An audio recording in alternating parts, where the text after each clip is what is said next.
Hi good morning. ಇವತ್ತು ಬೆಳಿಗ್ಗೆ ನಾನು 5:15ಗೆ ಎದ್ದು ಕಿಚನ್ಗೆ ಬಂದೆ. ಕೈ ವಾಶ್ ಮಾಡಿಕೊಂಡು ಬೆಳಿಗ್ಗೆ ಬೇಗನೆ ಆಗೋ ಥರ ತಿಂಡಿ ಮಾಡ್ಕೊಳ್ಳೋಣ ಅಂದ್ಬಿಟ್ಟು ಚಿತ್ರಾನ್ನ ಮಾಡೋಣ ಅಂದ್ಬಿಟ್ಟು ಈರುಳ್ಳಿ ಕಟ್ ಮಾಡ್ಕೊತಿದ್ದೆ. ಚಿತ್ರಾನ್ನ ರೆಡಿ ಮಾಡ್ಕೋತಾ ಸ್ವಲ್ಪ ಕಸ ಇತ್ತು ಹೊರಗಡೆ ಹಾಕಿದೆ. ಮತ್ತು ಕಿಚನು ಮತ್ತು ಸೆಲ್ಫು ಗ್ಯಾಸು ಕ್ಲೀನ್ ಮಾಡಿಕೊಂಡೆ. ಅಷ್ಟರಲ್ಲಿ ತಿಂಡಿ ರೆಡಿಯಾಗಿತ್ತು. ತಿಂಡಿ ಮಾಡ್ತಾನೆ ಕೆಲಸಗಳು ಮಾಡ್ಕೊಂಡೆ. ಮತ್ತು ಸಿಂಕಲ್ಲಿ ಸ್ವಲ್ಪ ಪಾತ್ರೆಗಳಿದ್ದು ಬೆಳಗ್ಗೆ ಮತ್ತು ತೊಳೆದು ಎಲ್ಲನೂ ನೀಟಾಗಿ ಜೋಡಿಸ್ಕೊಂಡೆ. ಟೈಮ್ ಆಲ್ರೆಡಿ 6 ಗಂಟೆ ಆಗಿತ್ತು. ನಮ್ಮ ಹಸ್ಬೆಂಡೇ ಏಳಿಸಿ ಸ್ನಾನಕ್ಕೆ ಕಳಿಸ್ದೆ. ನಾನು ರೂಮಿಗೆ ಬಂದು ಪಿಲ್ಲೋ ಮತ್ತು ಬೆಡ್ಶೀಟ್ ಎತ್ತು ಮಡಗಿ ನೀಟಾಗಿ ಕಸ ಗುಡಿಸ್ಕೊಂಡೆ. ಅಷ್ಟರಲ್ಲಿ ಅವರು ರೆಡಿಯಾಗಿ ಬಂದರು. ನಾನು ಕಿಚನ್ಗೆ ಬಂದು ಬಾಕ್ಸಿಗೆ ಸ್ವಲ್ಪ ಅನ್ನ ಹಾರಾಕೊಳ್ಳೋ ನಾವು ತಿಂಡಿ ಮಾಡೋಷ್ಟರಲ್ಲಿ ಅಂದ್ಬಿಟ್ಟು ಬಾಕ್ಸಿಗೆ ಚಿತ್ರಾನ್ನ ಹಾರಾಕೋತಿದ್ದೆ. ಸ್ನ್ಯಾಕ್ಸಿಗೆ ಆಮ್ಲೆಟ್ ಮಾಡಿದೆ. ಸ್ವಲ್ಪ ಸ್ನ್ಯಾಕ್ಸಿಗೆ ಅಂದ್ಬಿಟ್ಟು ವಡೆ ಮಾಡಿದ್ದೆ.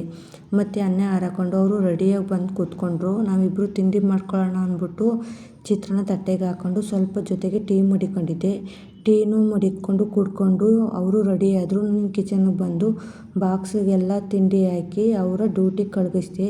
ಮತ್ತು ಅವರು ಡ್ಯೂಟಿಗೆ ಹೋದ್ಮೇಲೆ ಮತ್ತು ತಿಂಡಿ ಮಾಡಿರೋ ಪಾತ್ರೆಗಳಿದ್ದು ಸ್ವಲ್ಪ ಅನ್ನ ಮಿಕ್ಕೊಂಡಿತ್ತು. ಅದನ್ನು ಬಾಕ್ಸಿಗೆ ಹಾಕಿ ಮತ್ತು ಪಾತ್ರೆ ಎಲ್ಲನೂ ತೊಳ್ಕೊಂಡೆ. ನಾನು ಇಷ್ಟು ಕೆಲಸ ಮಾಡೋಷ್ಟರಲ್ಲಿ ಟೈಮು 7:15 ಆಗಿತ್ತು.